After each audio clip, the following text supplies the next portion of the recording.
how do we shift the framework? Like, who are the folks that are most readily available to take advantage of this new mindset?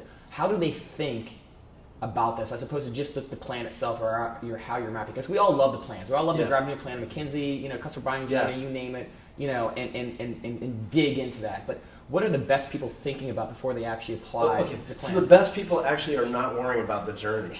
Okay. That's the key. I think they first start with the loyalty loop. So mapping the journey is really difficult to do, and it's getting more and more complicated the more content that other people are creating. So the really smart marketers today are focusing on the customers and clients they have, delivering and differentiating the experience they deliver for those customers by actually showing them that they're different. Not telling them they're different, showing them from the moment of purchase, actually demonstrating that they are different, leveraging new moments of inspiration within the loyalty loop to get them to buy more often, or tell more people more often about what makes you different, that sends new people on the same journey.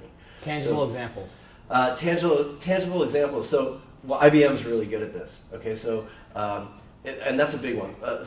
I'll quickly tell you that one, and then we'll take it down one level. But IBM, in 2011, when they were trying to transition from being the computer people to consultants, they created their Watson campaign, right? And they committed at that point to actually play Jeopardy with a machine and win Jeopardy. I mean, that was what they wanted to do. And essentially, that commitment led to an entire line of business that for 5 years has generated more business because they're focused more on acquiring customers first in a very specific category of oncology and healthcare, and then leveraging what they did differently to drive new customers outside of oncology to get bigger and bigger piece of the healthcare pie. And now they're doing everything: marketing, fashion, cooking. It doesn't matter. Watson seems to be everywhere.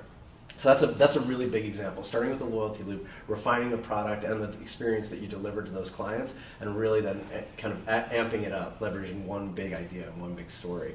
If you take it down a level, there's another software provider actually, but F-Secure. I don't know if you know these guys. No. They're a B2B virus protection software, antivirus company.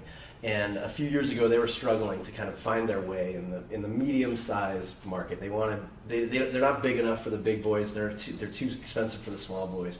So they decided, let's focus on this mid-market. And what they did was they actually realized what people are curious about when you're a CIO is who invents these viruses. Who are these idiots out there that do it?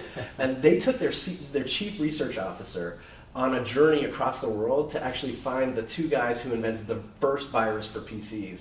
And they tracked them down and created this 10-minute documentary that's phenomenal. But what it does, and they sent it to their B2B clients first, and their B2B clients sent it to a whole set of friends and colleagues and said, look at this is what our chief research officer, and all of a sudden, CIOs were wondering, who's the chief research officer at my virus protection company? What are they doing to not just protect me, but understand the mindset and the threats that are coming in the future?